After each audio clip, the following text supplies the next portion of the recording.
이제 예레미야 애가 온라인 성경학교의 마지막 15강 말씀을 시작하겠습니다. 제목은 여호와여 우리를 주께로 돌이키소서이고 본문은 예레미야 애가 5장 17절에서 22절 말씀입니다. 예레미야 애가 마지막 본문에서까지 예레미야는 이제 하나님의 징계로 고통당하는 자신과 이스라엘의 처지에 대해서 탄식을 하고 있습니다. 그리고 이스라엘의 회복을 위해서 간구하면서 자신과 이스라엘의 진정성 있는 회개의 모습을 보여주고 있습니다. 자, 그렇다면 참된 회복을 가져오는 진정성 있는 회개는 과연 어떤 회개일까요? 예레미야가 성경학교를 우리가 이루면서 가장 핵심적인 메시지이면서 가장 많이 들었던 메시지는 바로 회개해야 한다는 말씀인데요.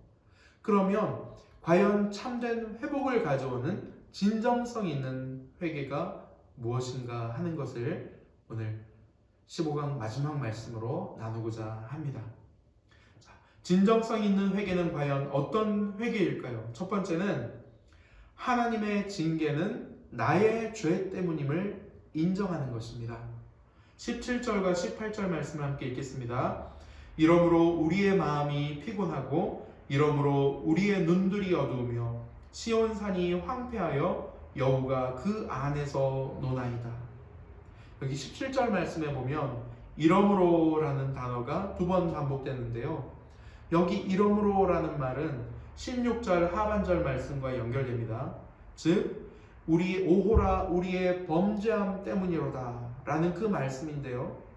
우리의 범죄함 때문이다. 그러므로 라는 뜻입니다. 이게 무슨 말입니까? 우리의 마음이 지금 피곤하고 우리의 눈들이 어둡고 시온산이 황폐해서 여호가 그 안에서 노니게 되는, 즉 이스라엘이 이처럼 징계를 받아서 비참한 상황 가운데 놓이게 된 것은 우리의 범죄 때문에 바로 나의 죄 때문이라는 것입니다. 예레미야는 이 사실을 인정했다는 것입니다. 이것이 바로 진정성 있는 회개의 시작이라는 것이죠. 그러면 이것이 왜 진정성 있는 회개가 되는 것입니까? 많은 사람들이 자신의 죄를 반성은 하지만 그것이 하나님의 징계라는 사실에 대해서는 가볍게 여기기 때문입니다.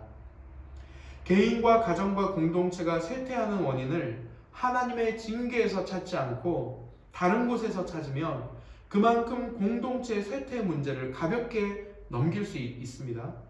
근데 그러면 안 됩니다. 내가 지금 이처럼 피곤하고 분별력이 약해지고 공허해진 것은 하나님의 징계 때문이다. 이런 분명한 인정과 인식이 있을 때 바로 진정성 있는 회개가 시작되고 그럴 때 참된 회복이 주어지기 시작한다는 것입니다. 징계받는 것을 우리는 이상한 일로 여기거나 또 두려워하지도 말아야 합니다. 왜냐하면 징계는 회복을 위한 것이기 때문에 결국 징계도 축복입니다. 하나님의 징계를 인정하셔서 진정성 있는 회개로 나아가시기를 바랍니다. 참된 회복을 가져오는 진정성 있는 회개는 과연 어떤 회개일까요? 두 번째는 온전한 회복을 줄 수 있는 하나님만을 의지하는 것입니다. 19절과 20절 말씀을 다 함께 읽습니다. 여호와여 주는 영원히 계시오며 주의 보좌는 대대에 이르나이다. 주께서 어찌하여 우리를 영원히 잊으시오며 우리를 이같이 오래 버리시나이까. 예레미야는 지금 하나님 한 분만을 바라보고 있습니다. 예레미야가 주목하고 의지하는 하나님은 어떤 분입니까? 영원히 계시는 변치 않는 하나님입니다. 예레미야는 왜 이런 하나님의 영원하시고 불변하신 성품을 지금 바라보며 의지하고 있는 것입니까? 만일 하나님께서 영원하지 않는 분이라면, 만일 하나님께서 이리저리 변하시는 분이라면 이스라엘의 회복은 오리무중으로 빠져버리고 맙니다. 예레미야가 영원하시며 변치 않으시는 하나님을 의지하는 이유는 그래야 그분의 언약도, 그분이 하신 말씀도 영원하고 그분이 하신 약속도 변하지 않는 언약, 변하지 않는 약속이 되기 때문입니다. 예레미야는 비록 하나님이 지금은 이스라엘을 징계하시지만 이 징계가 끝나고 나면 반드시 이스라엘을 회복하시겠다는 영원하고도 불변하는 그 언약을 의지하며 나아가고 있는 것입니다. 그래서 사실 20절 말씀을 우리가 보면 처음엔 잘 이해가 되지 않습니다. 주께서 어찌하여 우리를 영원히 잊으시오며 우리를 이같이 오래 버리시나이까. 우리가 이 말씀만 보면 주님께서 정말 이스라엘을 영원히 잊으셨습니다. 이같이 오래 버리셨습니다. 이렇게 말씀하시는 것 같지만 사실 이것은 이런 뜻입니다. 그러므로 영원하시고 불변하신 주님은 우리를 영원히 잊으실 분이 아닙니다.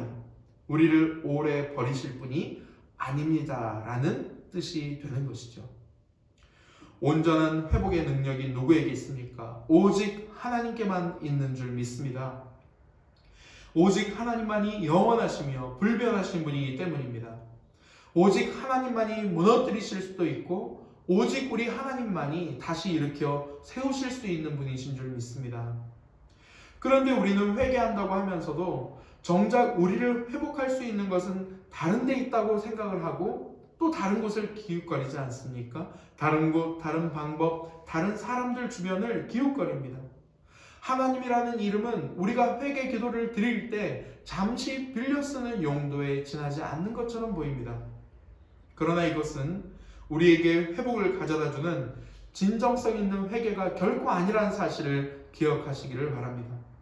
진정성 있는 회개가 무슨 회개입니까? 어떤 회개입니까? 온전한 회복을 주실 수 있는 분은 우리 영원하시고 불변하신 하나님 한 분밖에 없다는 사실을 인정하며 나아가는 것이 온전한 회개라는, 진정성 있는 회개라는 사실을 믿으시기를 바랍니다. 회복을 가져오는 진정성 있는 회개는 과연 어떤 회개일까요? 마지막 세 번째는 하나님께로 정말로 돌아가고 싶다는 마음을 드리는 것입니다. 자, 21절과 22절인데요. 함께 읽겠습니다. 여호와여 우리를 주께로 돌이키소서. 그리하시면 우리가 주께로 돌아가겠사오니 우리의 날들을 다시 새롭게 하사 옛적 같게 하옵소서.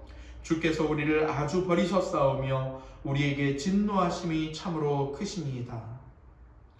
예레미야는 예레미야 애가의 마지막 구절을 자신과 이스라엘을 하나님께로 돌이켜달라는 기도로 마무리합니다. 하나님이 이스라엘을 돌이켜주시면 이스라엘이 돌아가겠다라는 것입니다. 그러면 이스라엘이 다시 새롭게 될 것이라고 말씀하고 있습니다. 그러면서 지금의 이스라엘의 상황, 즉 하나님께서 이스라엘을 아주 버리신 것 같은 하나님의 크신 진노하심이 내려진 이 상황을 아뢰므로써 애가를 마무리하고 있습니다. 결국 영원하시고 불변하신 하나님의 언약의 기초에서 하나님은 이스라엘을 아주 버리지 않으실 것입니다. 하나님은 진노를 반드시 거두실 것이라는 바람과 소망을 표현함으로써 예레미야 애가를 마무리하고 있는 것입니다. 예레미야는 하나님께 이스라엘의 회복을 먼저 구하지 않았습니다.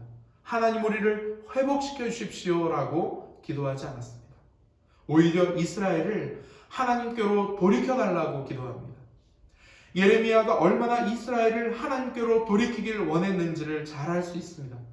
그도 그럴 것이 이스라엘이 과거의 영광으로 회복되는 길은 이스라엘이 하나님께로 돌아가는 길밖에 없다는 것을 잘 알고 있었기 때문입니다.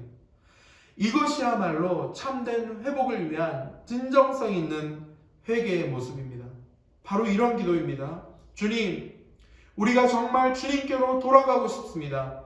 하지만 우리 힘으로는 주님께로 돌아갈 능력이 없습니다. 그러니 우리를 주님 돌이켜 주십시오.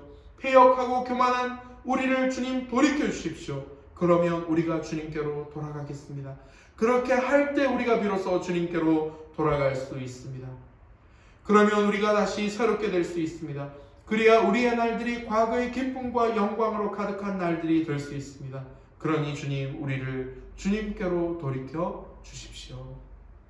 이것이 바로 진정성 있는 회개라는 것입니다. 저와 여러분이 회개를 해야 하는 이유는 과연 무엇일까요? 그것이 그저 하나의 종교적인 의무이기 때문일까요? 우리가 회개를 해야 하는 이유를 단적으로 말씀드리자면 회개를 하지 않으면 회복될 수 없기 때문입니다. 회복되지 못하면 기쁨과 영광을 누릴 수 없기 때문입니다. 더군다나 불신자들이 회개를 하지 못하게 되면 어떻게 됩니까? 비참과 죽음과 영원한 지옥 형벌을 받을 수밖에 없기 때문에, 그래서 회개는 모든 인생에게 있어서 가장 시급하고 중요한 문제인 것입니다. 그래서 회개는 저와 여러분들에게, 순수 ESF와 한국교회에게 가장 시급하고 중요한 문제가 되는 것이죠. 저와 여러분은 과연 진정성 있는 회개를 하고 있습니까?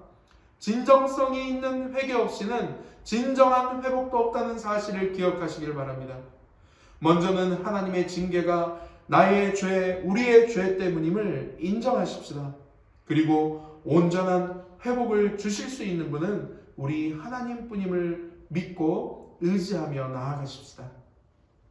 그리고 하나님께로 정말 돌아가고 싶다는 마음을 가지고 예레미야처럼 기도하기 시작하십시다.